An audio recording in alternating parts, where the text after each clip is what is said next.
Então, vamos lá, gente. Né? Eu estava continuando aí a aula, né? Travou o meu computador na última tentativa que a gente estava fazendo de gravar. Os HDs novos que eu pedi, SSD ainda não chegaram, mas vamos tentar de novo aí, né? Qualquer coisa, se travar de novo, eu volto e gravo de novo e tal. Vamos, agora a gente vai fazer valer, tá? Daí aqui é o seguinte, gente. Nós estávamos falando sobre as fases de desenvolvimento do direito internacional, né? E aqui nós estávamos indo para a terceira fase, chamada de institucionalização do direito internacional, tá? Nessa fase aqui, o direito internacional, ele passa a regulamentar as organizações internacionais que vão surgindo. Por exemplo, a ONU, a Unicef, a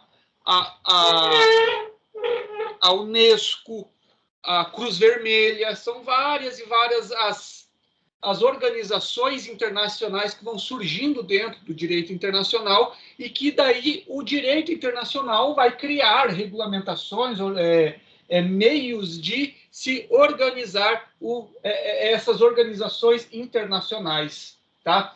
Por que ele é chamado de institucionalização? Porque é nessa fase que vai surgir essas instituições de direito internacional, tá? Só um momento aí que eu vou tentar buscar alguma coisa para levantar esse computador e tirar essa luz aqui, esse reflexo da luz aqui.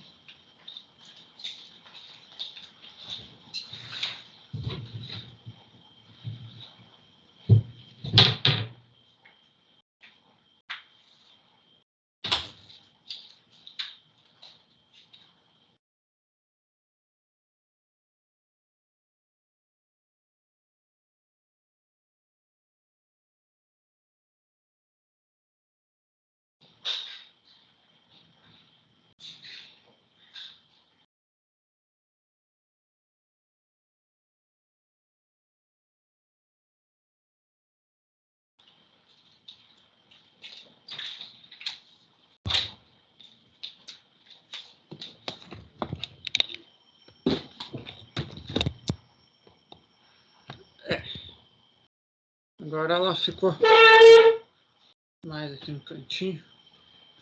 Vou tentar tirar. Aê, acho que agora melhorou, mais ou menos. Beleza. Agora acho que está melhor. Vamos lá, então, continuando, né? Então, nesse momento, ela vai institucionalizar o direito internacional, beleza? Vamos para a próxima fase de desenvolvimento do direito internacional.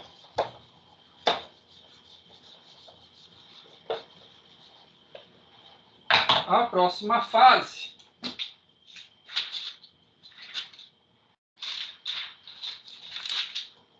vai ser a fase de funcionalização.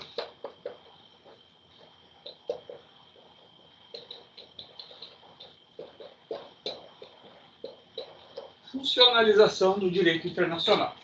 E o que quer dizer essa fase?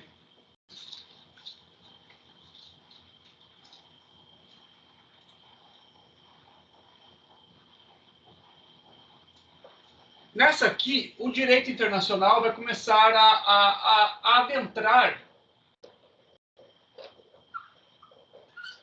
no direito interno.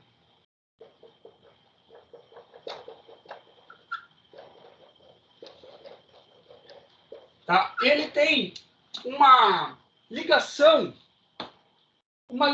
estreita, ele quase que é uma decorrência daquela outra fase que é a institucionalização. Por quê? Porque nessa funcionalização aqui, as instituições que a gente viu ali, que se formou na outra fase, as instituições de direito internacional,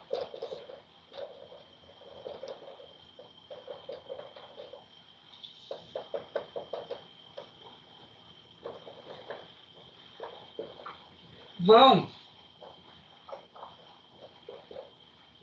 impactar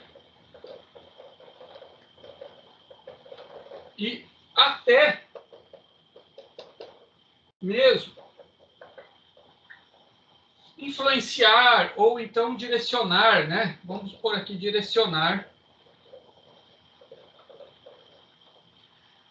o direito interno.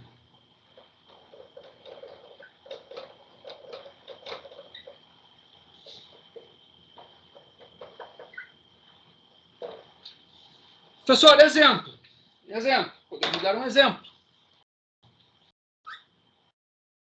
OIT, que é a Organização Internacional do Trabalho, OMS, que foi muito discutida, as questões da OMS nessa pandemia, é um exemplo que a gente pode visualizar isso aí. Unesco, Unicef. Esse tipo de instituições, vocês podem, é fácil visualizar. Por exemplo, a OIT, ela tem várias estruturas e várias regulamentações de questão de trabalho. A ONC, que é a Organização Mundial do Comércio, né? Elas têm várias instituições e regras de direito do trabalho. Que aquele país que não cumprir aquelas regras não vai mais ser bem visto na comunidade internacional. Por exemplo, podem se criar regras de segurança do trabalho e aquele país que não respeita essas instituições, não respeita essas regras, pode até ter sanções, vai diminuir a sua procura no mercado, vai diminuir o acesso a financiamentos internacionais, vai diminuir o seu acesso à própria ONU e tal. Banco Mundial também pode ser colocado como uma organização internacional que vai passar nesse período de funcionalização a adentrar no direito interno. Como que ele faz isso?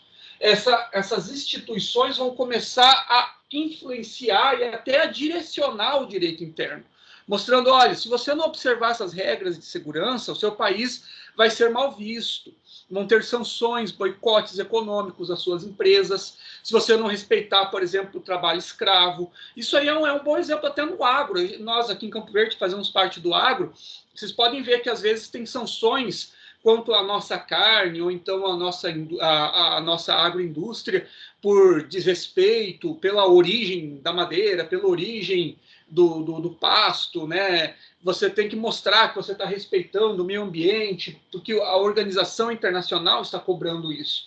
E, às vezes, não só o mercado, como organizações internacionais mesmo vão começar a direcionar e a mostrar, influenciar o direito interno nessa quarta fase de desenvolvimento do direito internacional, que é a fase de funcionalização. Depois dessa quarta fase, nós vamos para a quinta fase, que é a fase de humanização.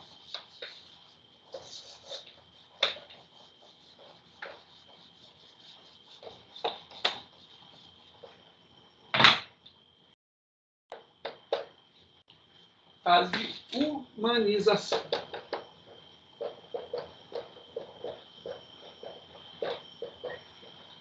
Certo?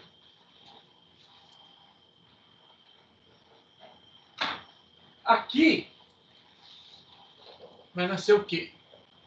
Direitos. Não nascer, mas vai se aprofundar também, né?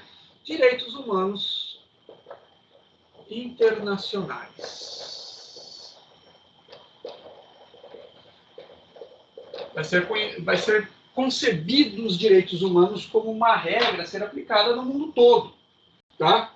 Como uma coisa universal, certo? Isso aqui ganhou muito destaque e relevância depois da Segunda Guerra Mundial, né? Por conta das atrocidades que foram cometidas durante o Holocausto, né? Ressaltando também que o Holocausto, gente, o regime nazista, ele não só perseguiu judeus, ele perseguiu diversas minorias. Ele tinha... Recomendo vocês assistirem um documentário que tem no YouTube completo, chamado Arquitetura da Destruição. Ele mostra como que eles criaram todo um discurso, toda uma ética ariana, que influenciou todos os aspectos da sociedade, desde a concepção que eles tinham de arte, até a estética do corpo mesmo, buscando um ideal de beleza, de idealização do corpo perfeito, que fundamentou e até criou as bases para que se criasse esse holocausto, né? Eles faziam mostras, assim, por exemplo, de comparação das obras de arte moderna, que estavam surgindo na época, o cubismo, a arte abstrata, com as deformidades humanas, com as deformidades físicas dos doentes mentais, dos deficientes físicos e tal, porque daí assim eles justificavam que esse corpo deficiente seria uma degeneração da humanidade e que eles deveriam ser extintos, né? Deveriam ser sacrificados. Então, no Holocausto se perseguiu desde judeus, obviamente, né? Todo mundo sabe, mas também eles faziam campos de concentração e extermínio de deficientes físicos, deficientes mentais, de comunistas, de homossexuais, de ateus. Existiam campos de concentração para tudo, não era só para judeus. Tá? Mas, voltando, então, depois desses horrores, né, que a humanidade vivenciou na Segunda Guerra Mundial, se debateu muito sobre essa questão de se criar. Aí, daí também foi criada a ONU, né, nessa época, e também foi necessário, nessa época foi necessário criar a ideia de humanização, de uma concepção dos direitos humanos internacionais e universais, ou seja, para todo mundo. Não é só para os países da Europa, ou só para os Estados Unidos, é para o mundo todo. Eles são humanos, são internacionais e universais. Não existe país que não deve aplicar os direitos humanos. E aí a ONU vai, obviamente, tem países que respeitam mais, tem países que respeitam menos, tem países que praticamente não respeitam nada, mas assim a ONU vai trabalhando, né, essas instituições internacionais, elas vão trabalhando para que cada vez mais o direito humano seja reconhecido como algo internacional e universal, né?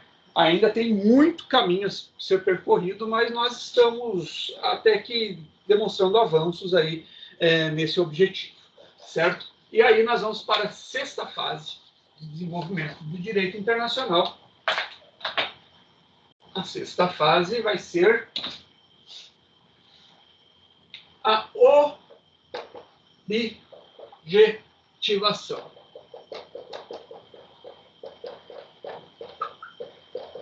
Certo? A objetivação.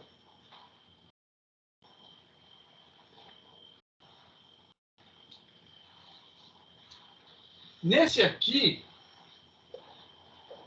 vai se buscar cada vez mais a formação de regras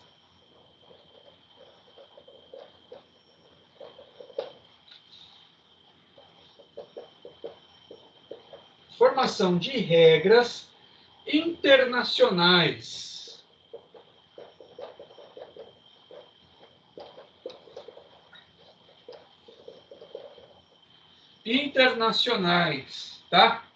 E aqui entra um parênteses nessa fase de desenvolvimento, que isso aqui é muito importante. Se vocês lembram das outras aulas, nós estávamos falando daquela questão de que o direito internacional tem muito do voluntarismo das entidades internacionais, dos estados. Né? Eles se reconhecem e aderem a essas políticas do direito internacional. Agora, nessa fase, não. Nessa fase aqui vai se buscar uma objetivação do direito internacional. O direito internacional ele tem um objetivo, e para cumprir esse objetivo, ele tem que ser algo maior do que simplesmente algo opcional, optativo das nações. Então, vai começar a surgir a ideia de que o direito internacional tem que ter, sim, umas regras livres e independentes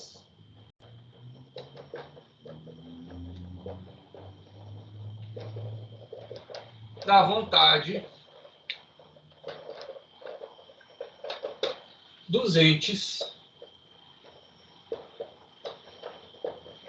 que compõem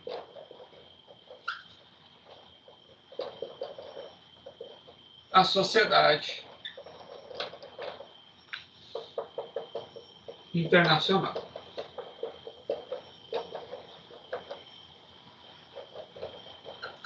É com isso que se justifica, por exemplo, sanções. Sanções a países que não cumprem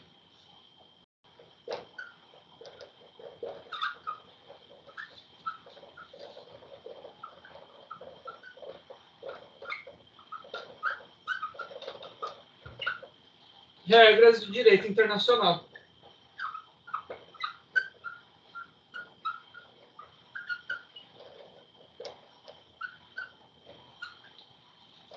Por exemplo, o Irã. Ah, Irã, você quer implementar mesmo um programa de enriquecimento de urânio e um programa de armas nucleares? Tudo bem. Mas você vai sofrer sanções, porque existem regras internacionais que delimitam isso. Entendeu? Ah, Coreia do Norte, você não vai realmente abrir o seu mercado, você vai continuar mantendo campos de concentração e executando prisioneiros? Bem, mas você sabe que você vai ter sanções. Nós vamos bloquear o comércio, nós vamos impor sanções a países que comerciarem com você, e você vai ter que arcar as consequências disso. É basicamente isso. Ah, mas você não quer fazer parte da comunidade internacional? Não interessa. Os direitos humanos são reconhecidos como internacionais e universais, as regras de Organização Internacional do Trabalho são essas, e nós não queremos saber se você quer ou não fazer parte dessa comunidade internacional, tá? São seres humanos que habitam o seu país, a comunidade internacional como um todo reconhece assim esses direitos, e você não quer seguir essas regras, você vai ter que arcar com os ônus dessa desobediência, desse não seguimento dessas regras, tá? Então é mais ou menos isso, essa objetivação do direito internacional vai surgir essa ideia de que existem regras do direito internacional que devem ser seguidas, mesmo que aquele Estado não queira, tá? Independente da vontade desse Estado, vão ter regras de direito internacional que deverão ser seguidas, certo? Deixa eu ver aqui, parece que tem um reflexo de luz aí ainda, né? Bem aqui.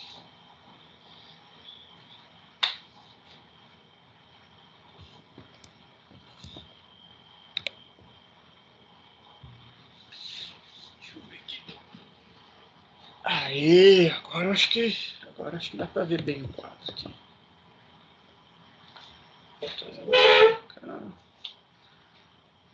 Agora melhorou. Tá? Então é isso, gente. Agora vamos para a 7ª fase de desenvolvimento.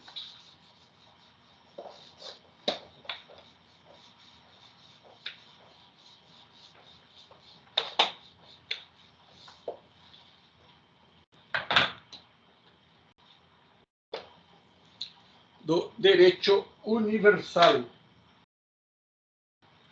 E aqui daí nós vamos entrar, e aí, obviamente, agora estamos desenvolvendo até uma fase de objetivação, ou seja, nós estamos cobrando da comunidade, da sociedade internacional, o cumprimento das regras. Agora, quais são essas regras, né? Aí surge a necessidade de quê? De codificação. Então, a próxima fase de desenvolvimento do direito internacional vai ser o quê? A codificação, porque, afinal de contas, eu tenho que saber o que eu vou cobrar dos outros e os outros vão ter que saber o que vai ser cobrado deles, tá? Então, aqui vai começar a surgir regras escritas de direito internacional.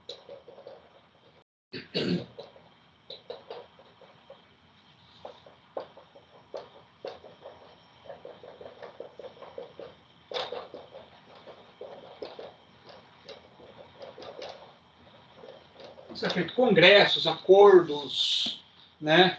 Que daí vai ser codificado e aí, tá? E aí vai ser estabelecido uma regra objetiva, certa, que todos daí vão ter que cumprir, certo?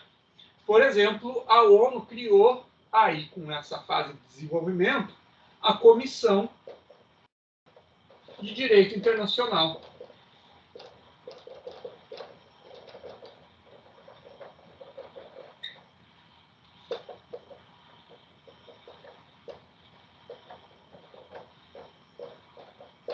Tá? A CDI, que busca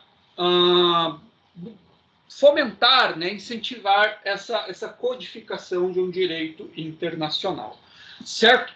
E aí, Oitava fase de desenvolvimento do direito internacional,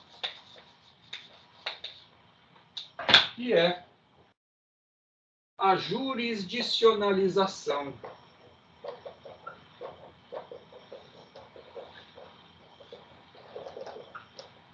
Agora que nós temos mecanismos de objetificação, de codificação, obviamente eu vou poder jurisdicionalizar o direito internacional. Entrar como se fosse um processo de direito internacional. Tá? Desenvolvimento nessa fase vai ser um desenvolvimento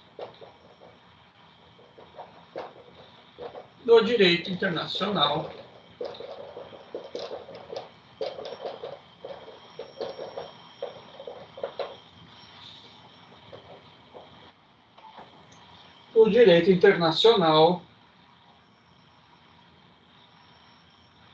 público, que são aquelas ações, por exemplo, não sei se vocês já ouviram falar, mas o Brasil entra na Organização Mundial do Comércio para tentar frear as medidas de protecionismo econômico dos Estados Unidos contra o aço brasileiro, ou então contra a soja, enfim. O país lá faz alguma política interna de protecionismo ou que viola as regras internacionais de comércio, e algum país pode entrar com pedido na ONU, né, na Organização Mundial do Comércio, pedindo uma intervenção da ONU, um parecer da ONU, falando se aquela prática é correta ou não, e se for incorreta, pedir que aquele país pare de adotar aquelas medidas contrárias ao direito internacional, do contrário, vai sofrer algumas sanções, certo?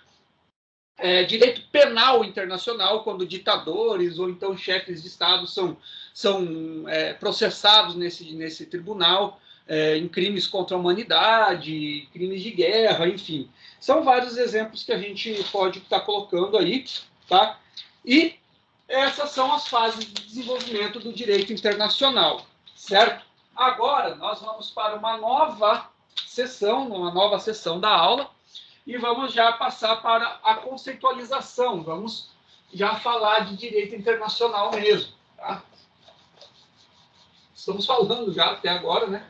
Mas agora nós vamos aprofundar um pouco mais sobre a teoria do direito internacional, certo?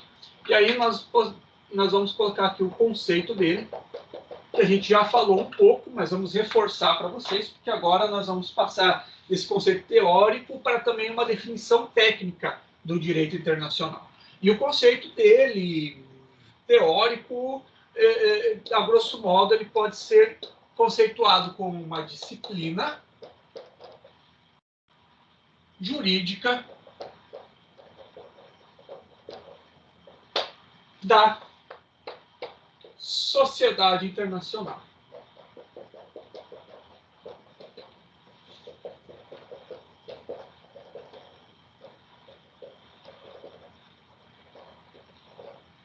Certo?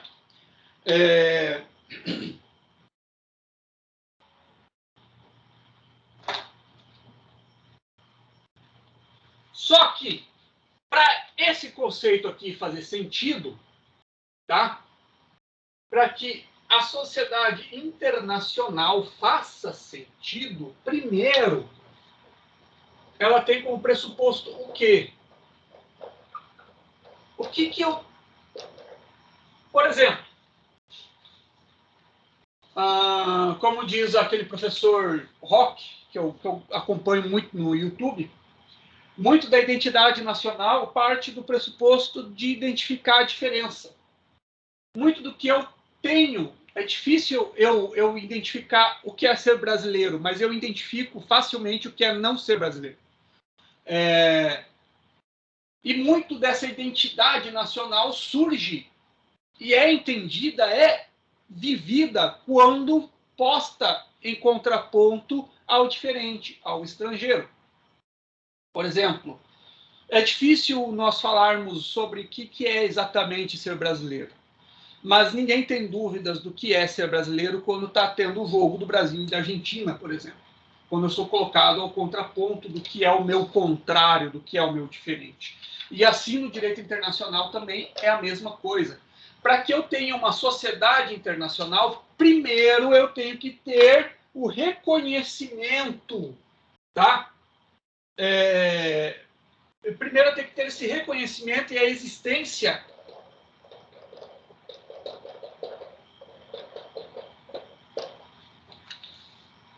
do direito interno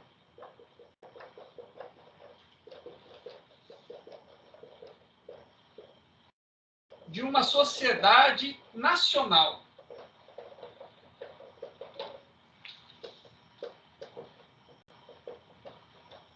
Antes de ter comunidade internacional, eu tenho que ter comunidades nacionais. Tá? Isso é meio que óbvio, mas, né? O que isso vai fazer como consequência? O que isso vai trazer de consequência para o nosso estudo aqui? É que nós vamos ter dois direitos, tá? Essa sociedade internacional vai ter um direito internacional,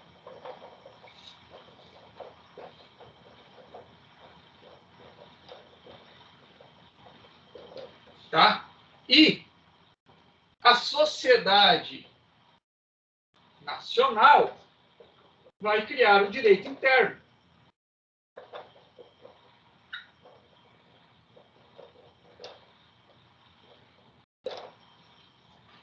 Uma coisa, por exemplo, é a Carta dos Direitos Humanos, outra, né, ou então a Convenção da Costa Rica, que fala sobre os direitos humanos e tal. Outra coisa é o reconhecimento que o Congresso brasileiro fez desses tratados internacionais de direitos humanos dentro do nosso direito. Tá?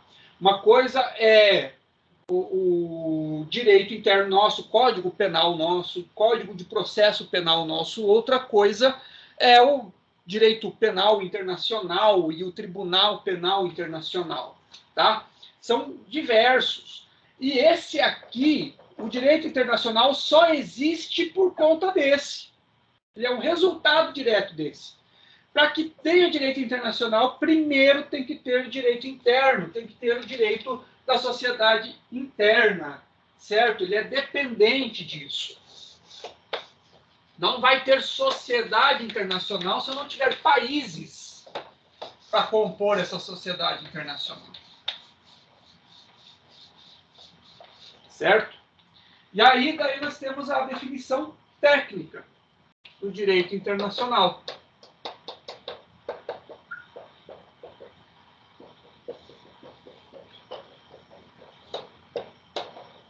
A definição técnica do direito internacional, ele vai ser considerado como um conjunto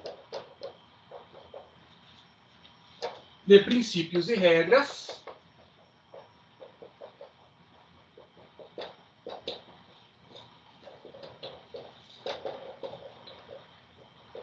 conjunto de princípios e regras jurídicas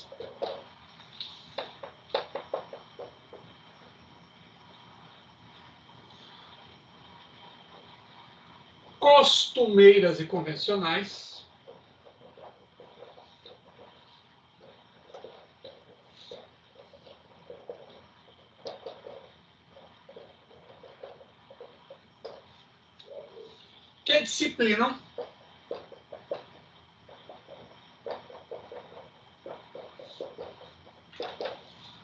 que disciplinam e regem a atuação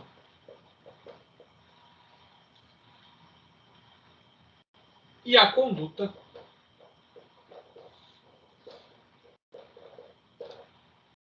da sociedade internacional.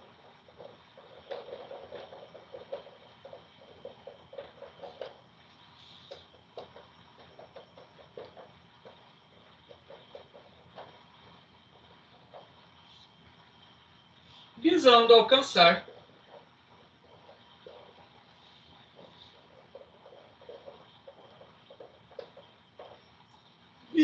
alcançar as metas comuns da humanidade.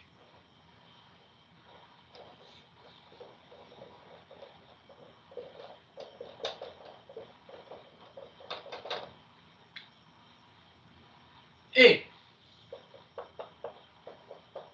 em última análise,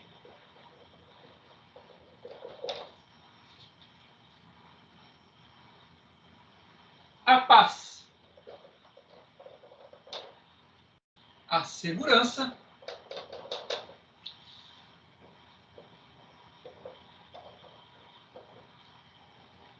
e a estabilidade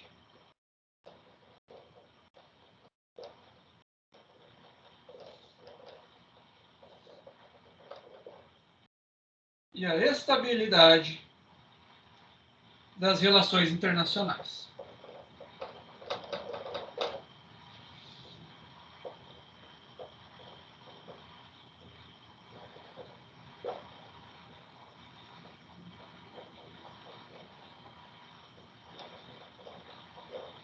Certo? Olha só. Definição técnica do direito internacional, então. Conjunto de princípios e regras jurídicas. Tá? Lembrando que o direito internacional codificado, escrito, ele ainda é muito incipiente. Então, a maior parte do direito internacional ainda vai ser regido por conjunto de princípios e regras jurídicas. Tá? E aí, eu lembro que, para os alunos do segundo semestre, nós ainda vamos falar sobre essa diferenciação de regras e princípios. Eu acho que até a gente já falou de Alex e Dworkin, né? Mas e os alunos do quarto semestre que ainda não lembram, e eu lembro que acho que teve um aluno do quarto semestre que, se eu não me engano, o Alejandro tinha perguntado sobre essa diferença de princípios e regras. Eu vou pôr para vocês ali no material um extra sobre essa questão de regras e princípios, tá? No direito constitucional. Mas, assim, a priori, o princípio, ele vai ser uma ideia, uma norma jurídica, às vezes não só escrita, mas às vezes esparsa como uma ideia mesmo, e que busca a máxima eficiência da norma, tá? E regras já vão ser uma coisa já mais específica, que ela é ou não é. Complicado explicar assim, né? Mas mais ou menos assim, ó, princípio é tipo o princípio do direito à vida. Ele não tem uma coisa assim específica de como que ele vai ser posto. Eu sei que eu tenho que defender a vida buscando a máxima eficiência desse princípio, desse direito, né? Mas, às vezes, ela vai ser relativizada, ou às vezes até deixada de lado, como, por exemplo, a legítima defesa. Né? Eu não posso impedir as pessoas de matarem aquele que está pondo em risco a sua vida. Se alguém vier tentar me matar, eu tenho o direito de me defender. Né? Então, mas eu tenho que buscar sempre esse direito em sua máxima eficiência. Agora, a regra não, é um direito específico que ele acontece ou não. Né? Como, por exemplo, um direito à indenização. Direito à indenização eu tenho ou eu não tenho. Né? Eu não tenho meia indenização, eu não tenho meia proteção ao meu direito de reparação civil. Eu tenho ou não tenho. Então, ele é uma regra. As regras são assim, os princípios eles são essas ideias que regem o todo do direito e que se busca a máxima eficiência até, às vezes, das regras. Tá? Só que daí ele não é essa coisa exata, essa coisa em que eu posso ou não posso ter. Às vezes eu tenho ele meio. Às vezes eu tenho ele não do jeito que eu queria, mas ainda assim eu tenho. Tá? Depois eu passo o texto bem explicadinho ali para vocês entenderem, tá? Mas, então, o direito internacional ele ainda vai se pautar muito nisso, de princípios e regras jurídicas, e aí entra essa questão, costumeiras e convencionais, ou seja, tanto dos costumes quanto aquelas que foram convencionadas entre os agentes que compõem a sociedade internacional. E esses princípios e regras, eles vão disciplinar e reger a atuação e conduta da sociedade internacional, visando alcançar as metas comuns da humanidade, que é o que? A busca da paz, do desenvolvimento, segurança internacional, estabilidade das relações, do desenvolvimento do comércio, da saúde, da educação, enfim, de tudo. Tá? Então, basicamente, uma definição técnica do direito internacional vai ser isso. Tá? E aí,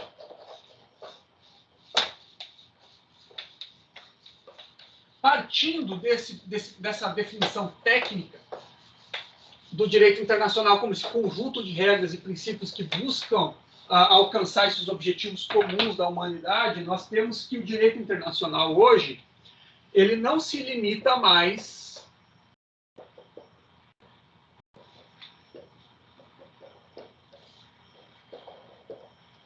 a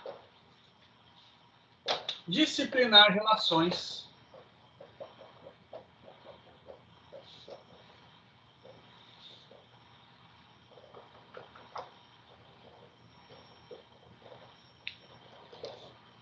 entre Estados.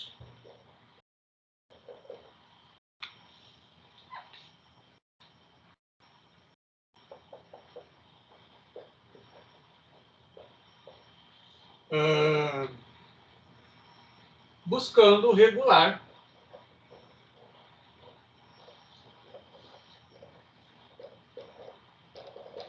também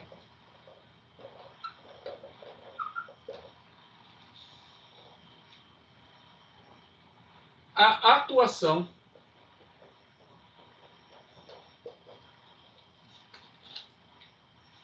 entre Estados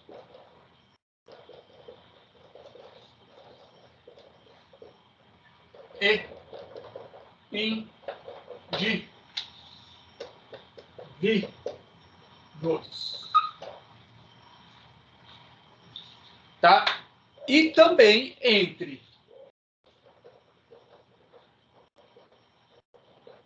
indivíduos e órgãos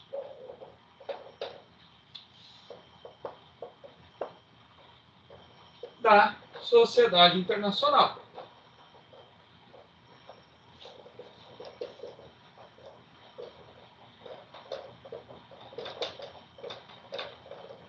Certo? Ele vai buscar isso também a partir de agora, não só relações entre Estados, mas também entre a comunidade internacional e indivíduos, e entre essas relações internacionais e os indivíduos, tá? Exemplos disso, gente. Refugiados. Quando estoura uma guerra civil, por exemplo, o que está acontecendo na Síria, a comunidade internacional se junta para tentar decidir ou acolher os imigrantes, os refugiados de guerra, presos políticos.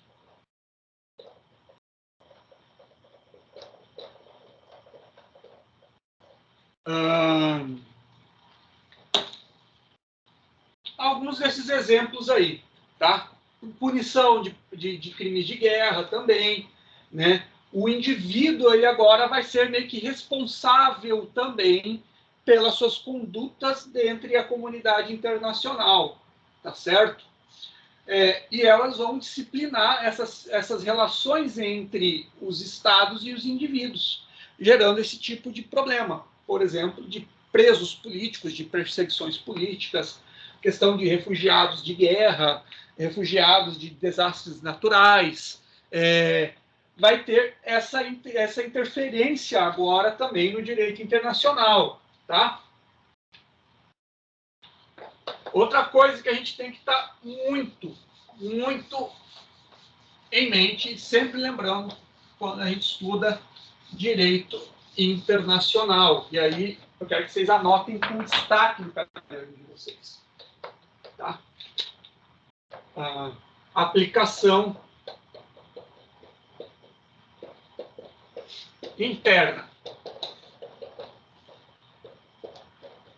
do direito internacional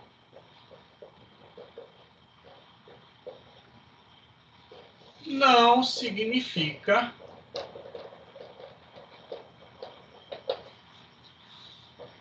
renúncia do direito interno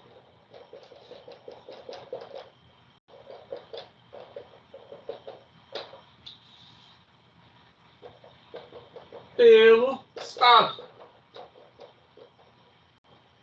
Por exemplo, não é porque o Brasil passa a adotar e às vezes até cobrar as regras e as normas da Organização Internacional do Trabalho que aqui nós deixamos de aplicar a CLT. Tá? Continua coexistindo as normas. O direito internacional não é contrário à aplicação do direito interno.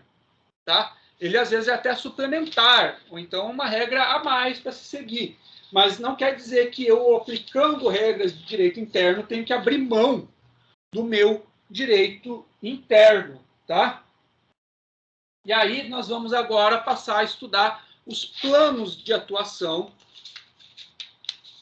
do direito internacional externo e interno, tá?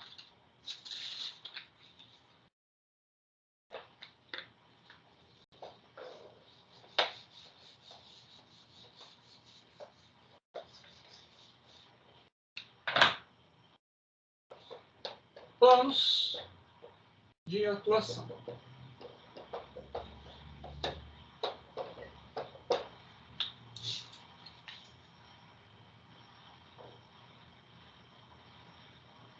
Plano externo do direito internacional, né? Do direito internacional.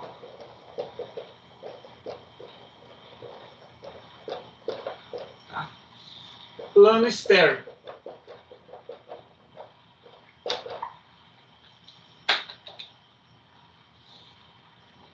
No plano externo,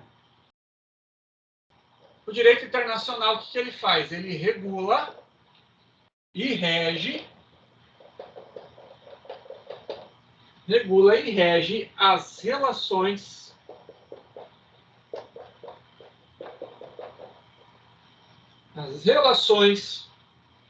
dos estados entre si.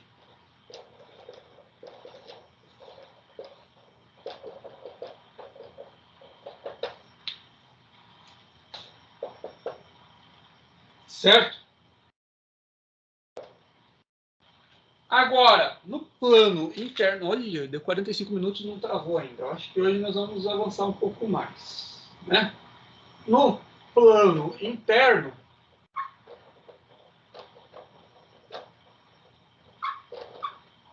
o direito internacional, o que ele vai fazer?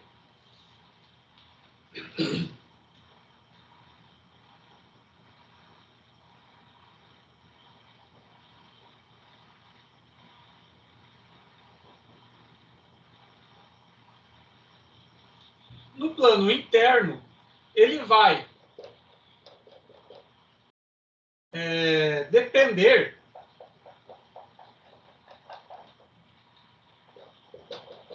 ele vai reger, quer dizer, ele vai reger desde que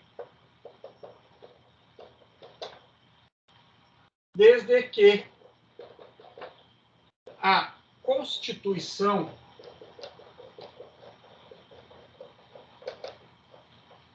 do Estado, né, da nação,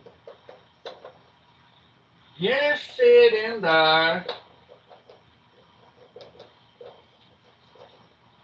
a norma internacional.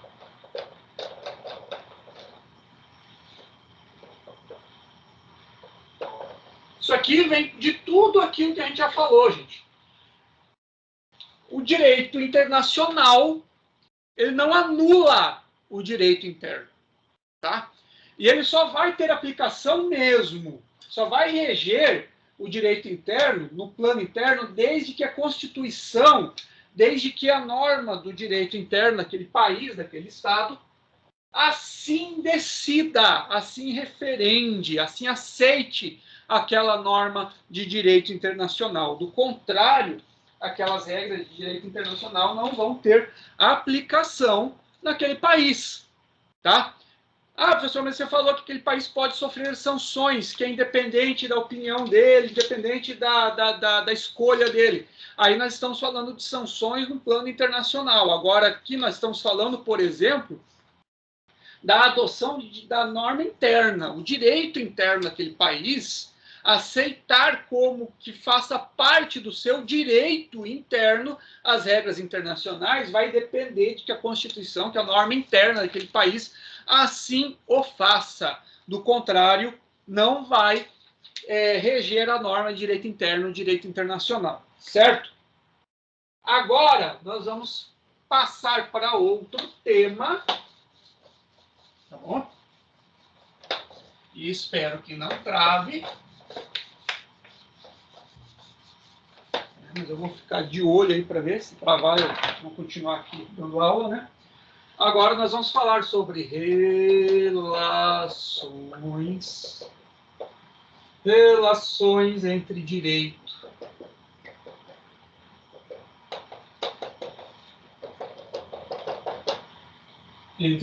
internacional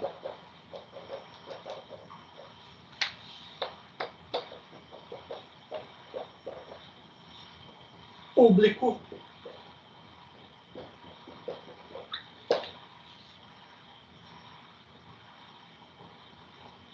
e o direito interno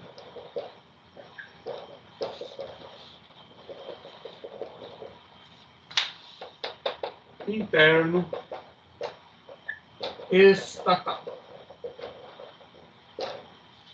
Certo? Vamos lá. Aí nós temos teorias. A primeira dela é a teoria monista.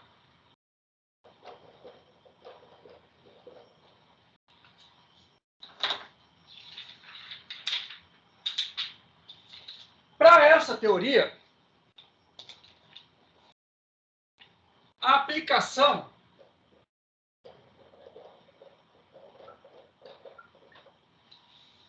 do direito internacional, vou abreviar agora, direito internacional, vai diferir, ou seja, vai se diferenciar, né?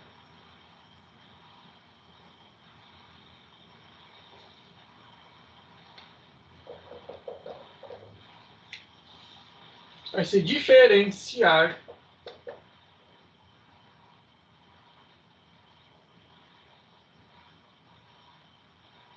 em cada país. Ah, não, peraí.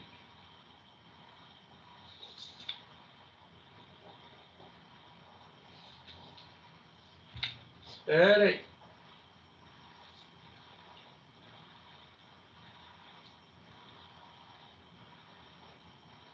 Ah, essa aqui é a teoria monista.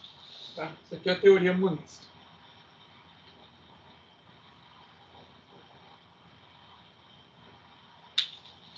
Mas o direito vai se diferenciar em cada país.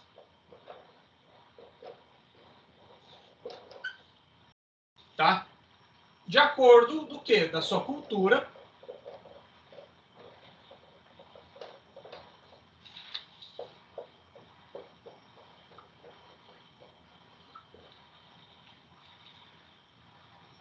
e direito interno.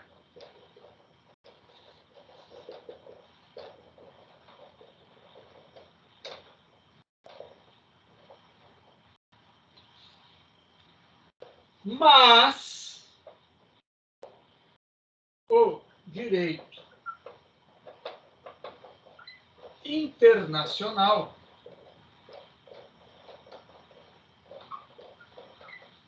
vai ser superior ao direito interno. Tá? Isso aqui quando tem conflito entre as normas de direito interno e direito internacional, o direito internacional se entende que ele tem uma aplicação mais forte, tá? Porque se entende que, mas é da minha cultura acreditar que existe escravidão. Não, né? Os direitos humanos internacionais estão aí para mostrar que todo ser humano tem direito à liberdade e tal. Então, você não pode interpretar que uma pessoa, por uma determinada classe de uma determinada cor de pele ou por ter nascido com um determinado sobrenome, vai ser escravo. Ou então achar que as mulheres não podem ter direito a trabalhar e estudar e tal. E aí entra aqueles debates nessas comunidades radicais islâmicas, né, disso. E é cada vez maior a pressão, né, internacional para que eles cedam mais, eles tenham a abertura maior de direitos para as mulheres e direitos inclusivos, né? E aí, gente, nós vamos estudar elas certinho, tá? Na verdade, isso aí é uma aplicação toda do direito internacional, né? Cada teoria vai estabelecer diferenciações entre elas. E aí nós vamos estudar agora a teoria dualista, para depois estudar melhor a teoria monista, tá? Dualismo. O dualismo, ele foi criado em 1914, tá? Não vou colocar o nome aqui do cara, porque não vou ficar cobrando isso. Mas vocês observam aqui, então, que foi antes da Segunda Guerra Mundial, tá? Foi bem no ano que começou a Primeira Guerra Mundial, mas não foi na Segunda Guerra Mundial. A Primeira Guerra Mundial também foi uma coisa bem terrível, né? Mas não teve aquele impacto que teve de desrespeito aos direitos humanos e tal, que teve na Segunda Guerra Mundial. Então isso aqui é importante. Ó. 1914. E o que eles vão considerar? Eles vão considerar o seguinte, que direito interno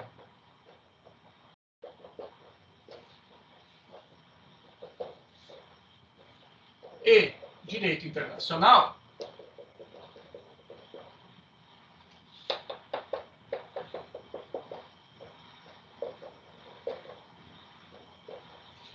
direito interno e direito internacional são dois sistemas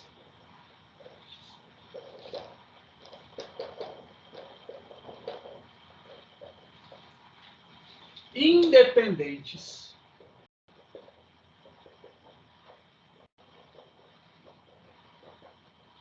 e distintos,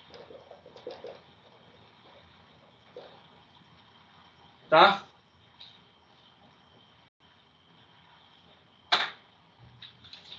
Para eles, para esses dualistas, tá? As fontes e normas do direito internacional não tem qualquer influência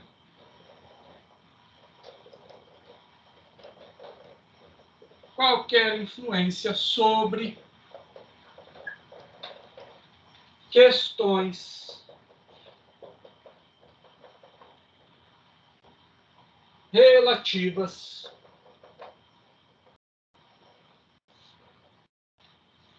relativas ao direito interno.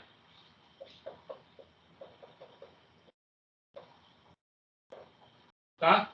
Para eles são coisas completamente independentes e o direito internacional não vai influenciar de forma alguma o direito interno, tá? Segundo essa teoria, então, o direito internacional o direito internacional, para ter validade,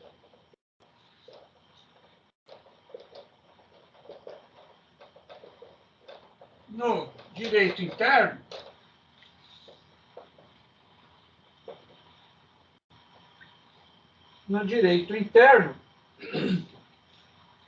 deve ser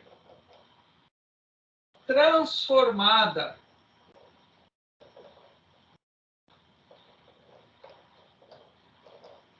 em norma interna.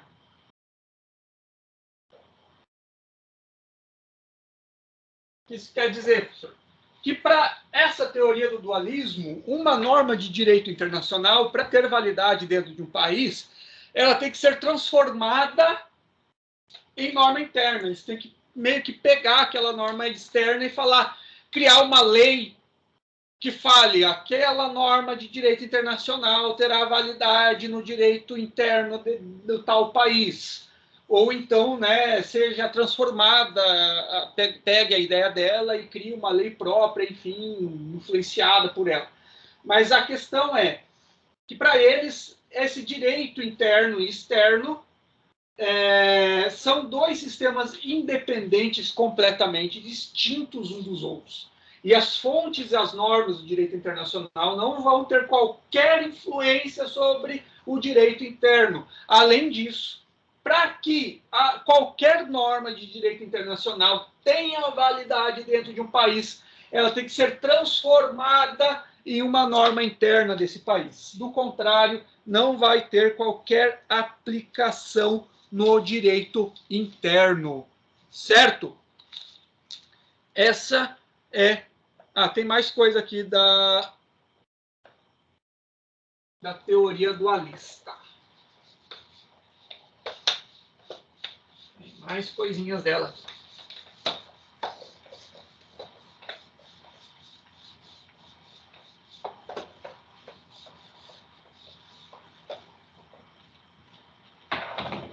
Mais coisinhas dela aqui. Para o dualismo, então, norma de direito interno. Olha só a diferença. Lá, teoria monista, né? A norma de direito externo vai ter primazia. Aqui, a norma de direito interno tem primazia. Se estiver conflitante a norma de direito internacional e a norma de direito interno, para a teoria dualista, o direito interno tem prevalência. Tá?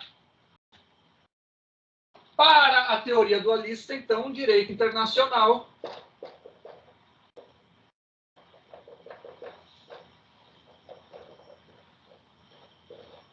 se limita a... O direito internacional se limita a regular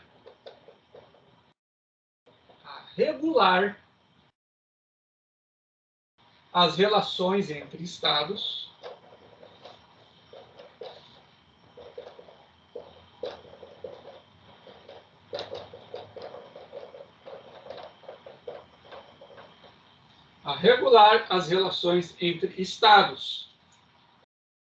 Já, presta atenção, entre Estados, relações entre indivíduos,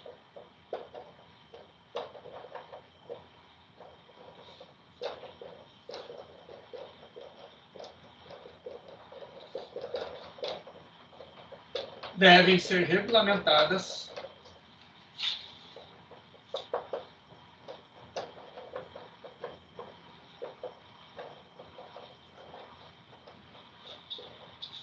pelo direito interno. Somente pelo direito interno. Olha a diferença. Né? Não existe, por exemplo, regulamentação de preso político. direito internacional, né? Segundo essa teoria dualista, uma eventual crise de refugiados ou então entre presos políticos não deve ser resolvida entre a comunidade internacional e sim entre os estados envolvidos. Tá? Outra questão aqui do dualismo.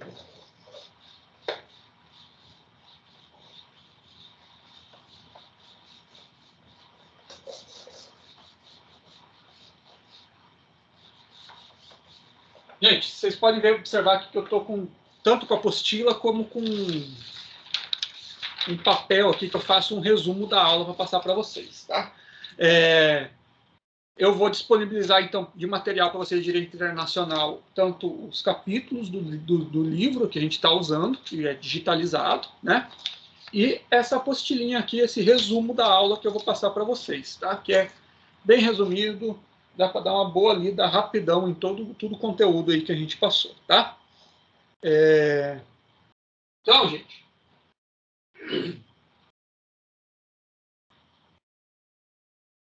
não há, na teoria dualista, então, hierarquia entre direito internacional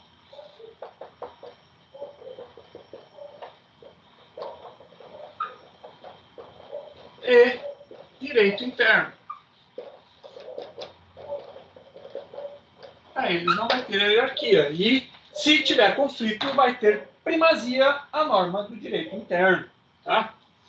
E aí, outra questão interessante, compromissos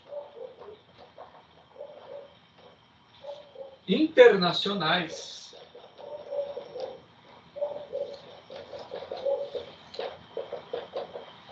firmados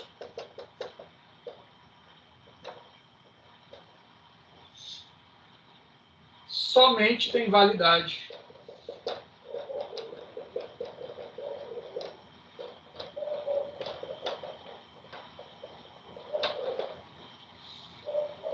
se convertidos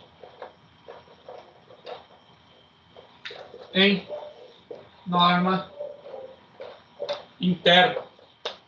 Olha que interessante. Essa teoria, nem os acordos internacionais, as convenções internacionais vão poder ser cobradas, exigidas e válidas se não forem transformadas, recepcionadas pelo direito interno. Tá? Agora, a contraponto a essa teoria dualista, nós vamos falar da teoria monista.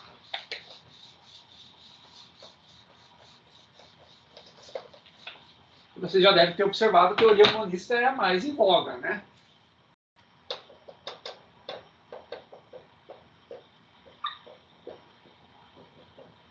Tá? Teoria monista. E ela vai ganhar destaque depois da Segunda Guerra.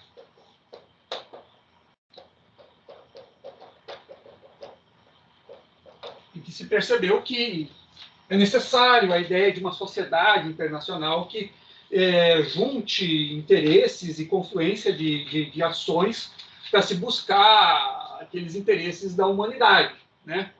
A Segunda Guerra Mundial nos relegou essa visão, esse compromisso, né, da humanidade em buscar a paz e o desenvolvimento, impedir que aquela aberração lá se repita, né? E essa teoria monista, então, ela busca a unidade entre o direito internacional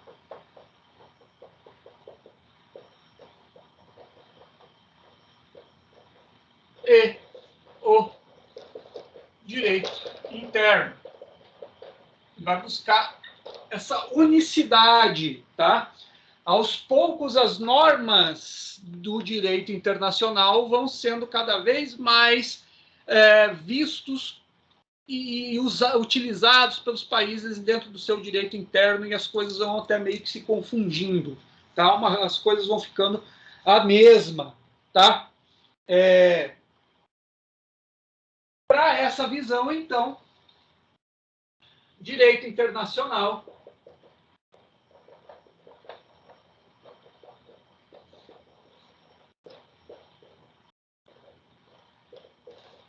e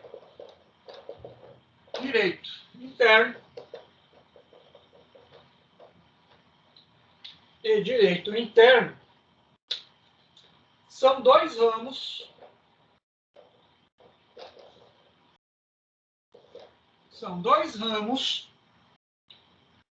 do direito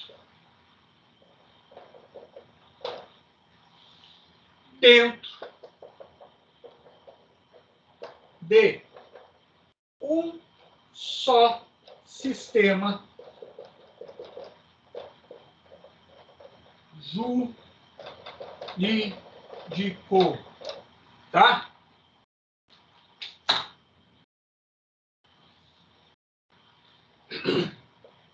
Olha só. A norma internacional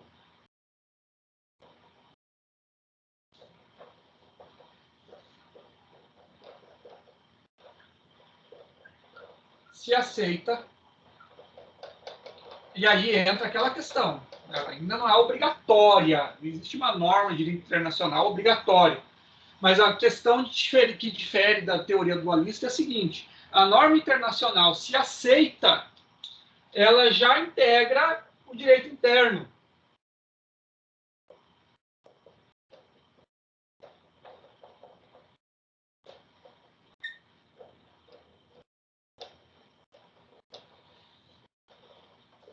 Ela já integra o direito interno, sem necessidade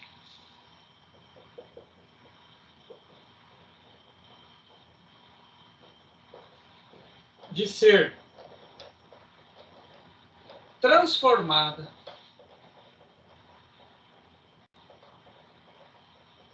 em norma interna.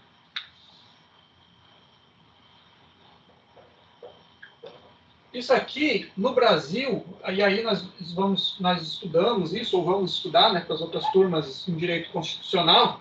O Brasil daí tem um sistema seguinte: normas, acordos de direito internacional de direitos humanos, ela já tem validade no direito internacional, que o Brasil faça parte. Ela já tem validade no direito interno.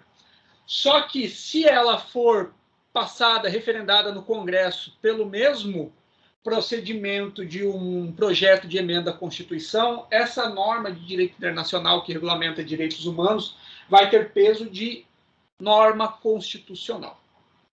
Tá? Ela vai ser recepcionada como emenda à Constituição, fosse. Tá? Tamanho o peso que o nosso direito dá para as normas internacionais. Só que ela tem que passar por esse procedimento para ser considerada como parte da Constituição. E aí justifica isso. Mas então a norma de direito internacional que não passar por isso não vai ser recepcionada pelo nosso direito, professor?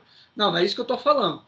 A norma de direito internacional que o Brasil fizer parte, aceitar dentro da comunidade internacional, já vai criar efeitos, já vai ser recepcionada, integrada no nosso direito interno, tá? Ela só vai precisar desse procedimento de ser aprovada pelo mesmo regime de votação de um projeto de emenda à Constituição, se quisermos que essa norma de direito internacional seja recepcionada no nosso direito interno como emenda, com força de emenda à Constituição. Tá? Mas, mesmo sem passar por isso, ela já faz parte do nosso direito interno, pelo simples fato do Brasil ter aceitado ela dentro do direito internacional. Tá? Então, gente, o que essa teoria monista, que a gente pode tirar de conclusão disso tudo que a gente falou agora? Podemos concluir, então, que para a teoria monista, tá, o direito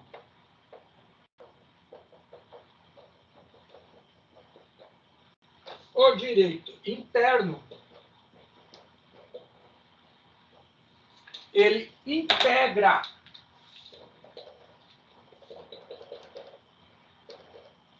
integra o direito internacional.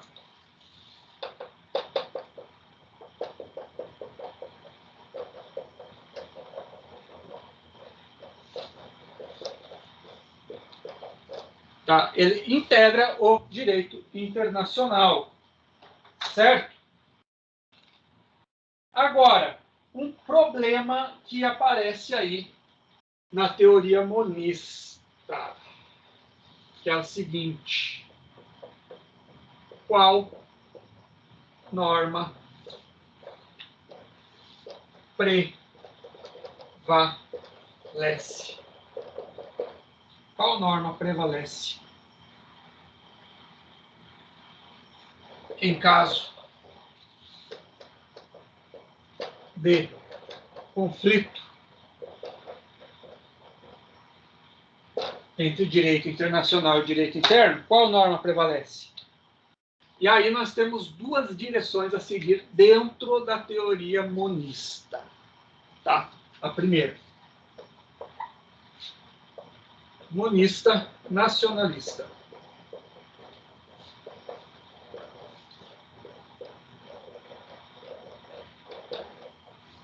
Monista nacionalista.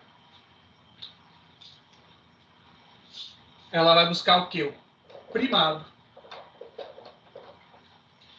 do direito interno em cada estado. Certo? E aí, eles falam o seguinte: direito internacional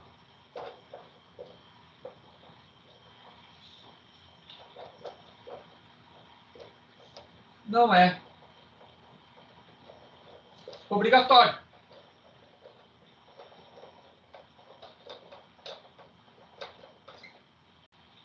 Então, para eles, como o direito internacional não é obrigatório, se tem conflito entre a norma interna e o direito internacional, a norma interna, em caso de conflito, é que vai prevalecer. Tá? Vai ter soberania do Estado.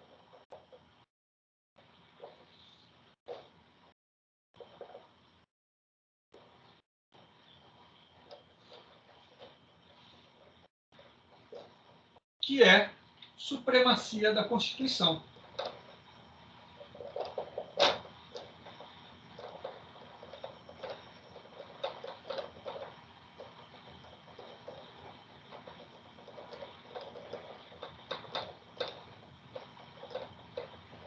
Supremacia da Constituição.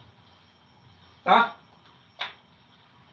Para eles, o direito interno só vai ser obrigatório quando assim o direito interno o reconhecer expressamente.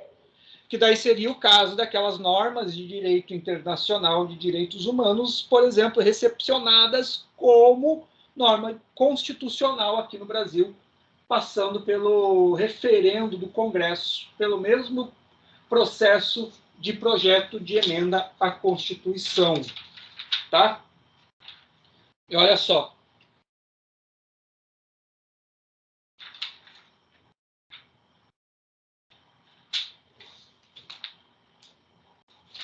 Vamos lá para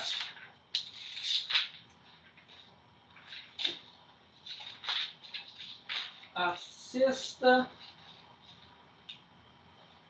nota aqui.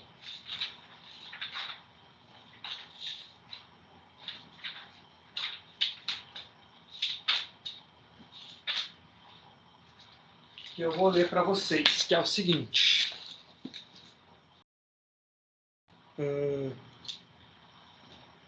Para a defesa desse monismo com predominância do direito interno, nós temos as seguintes defesas. Primeiro, a ausência no cenário internacional de uma autoridade supraestatal capaz de obrigar o Estado ao cumprimento dos seus mandamentos, né?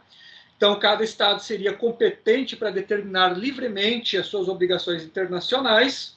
E, segundo, o fundamento puramente constitucional dos órgãos competentes para concluir tratados em nome do Estado, obrigando-o no plano internacional, tá? Então, esses são argumentos de defesa dessa tese monista nacionalista, certo? Daí, gente, ó, nossa aula já deu 1h17 agora, hoje, né? Daí tem mais duas aulas, uma de 40 e poucos minutos, outra de 50 e poucos minutos, o que dá cerca de 3 horas de uma aula normal, tá? Na próxima aula, nós vamos fechar esse capítulo aqui falando do monismo internacionalista, certo? E daí já dando continuidade à nossa aula de direito internacional. Então, nessas 3 partes, nós fizemos a primeira aula em 3 partes, de 3 horas mais ou menos, tá? Na próxima, nós continuamos aí gravando a aula, certo? Nos vemos até outra aula. Até depois.